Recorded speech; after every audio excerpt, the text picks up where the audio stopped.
चलो बुद्ध की ओर। बुद्ध और उनका धम्म। बाबा साहेब डॉक्टर भीमराव अंबेडकर लिखित। ऑडियो एडिटर मनोज कुमार बौद्ध। नमो बुद्धाय। शाक्य सेनापति अपने स्थान पर खड़ा हुआ और उसने संघ को संबोधित किया। शाक्य कुल के शुद्धोदन के परिवार में उत्पन्न गौतम संघ का सदस्य बनना चाहता है। उसकी आयु पूरे 20 वर्ष की है और वह हर तरह से संघ का सदस्य बनने के योग्य है। इसलिए मेरा प्रस्ताव है कि उसे शाक्य संघ का सदस्य बनाया जाए। यदि कोई इस प्रस्ताव के विरुद्ध हो तो बोले। 8. किसी ने प्रस्ताव का विरोध नहीं किया। सेनापति बोला, मैं दूसरी बार भी पूछता हूँ कि यदि कोई प्रस्ताव के विरुद्ध हो तो बोले। 9. प्रस्ताव के विरुद्ध बोलने के लिए कोई खड़ा नहीं हुआ। सेनापति ने फिर कहा, मैं तीसरी बार भी पूछता है कि यदि कोई प्रस्ताव के विरुद्ध हो तो बोले। 10. तीसरी बार भी कोई प्रस्ताव के विरुद्ध नहीं बोला।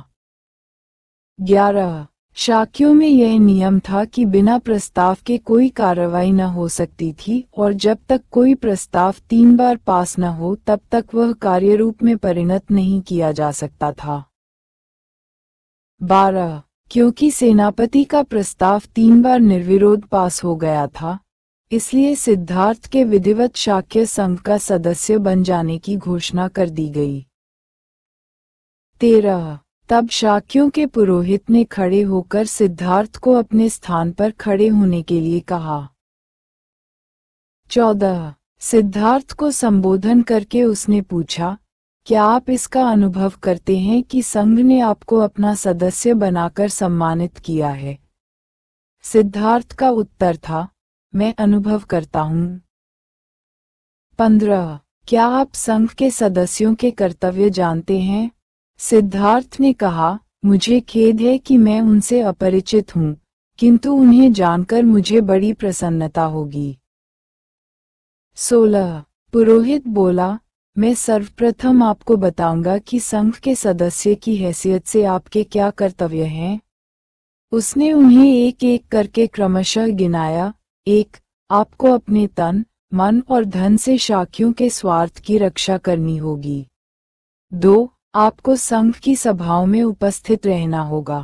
3. आपको बिना किसी भी भय या पक्षपात के किसी भी शाक्य का दोष खुलकर कह देना होगा। 4. यदि आप पर कभी कोई दोषारोपण किया जाए तो आपको क्रोधित नहीं होना होगा। दोष होने पर अपना दोष स्वीकार कर लेना होगा, निर्दोष होने पर वैसा कहना होगा। 17. इसके आगे पुरोहित ने कहा, मैं आपको बताना चाहता हूँ कि क्या करने से आप संघ के सदस्य न रह सकेंगे। 1. व्यभिचार करने पर आप संघ के सदस्य न रह सकेंगे। 2. किसी की हत्या करने पर आप संघ के सदस्य न रह सकेंगे। 3. चोरी करने पर आप संघ के सदस्य न रह सकेंगे। 4. झूठी साक्षी देने पर आप संघ के सदस्य न रह सकेंगे।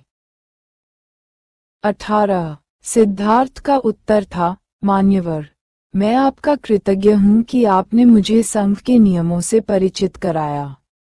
मैं आपको विश्वास दिलाता हूँ कि मैं उनके अर्थ और व्यंजन सहित उन्हें पालन करने का प्रयास करूँगा। 14. संघ से संघर्ष। 1. सिद्धार्थ को शाक्य संघ का सदस्य बने 8 वर्ष बीत चुके थे। 2. वह संघ का बड़ा ही वफादार और दृढ़ सदस्य था। जितनी दिलचस्पी उसे निजी मामलों में थी, उतनी ही दिलचस्पी उसे संघ के मामलों में भी थी। संघ के सदस्य की हैसियत से उसका आचरण आदर्श था। वह सबका प्रिय भाजन बन गया था। जन्म से निर्वासन। 3. उसकी सदस्यता के 8वें वर्ष में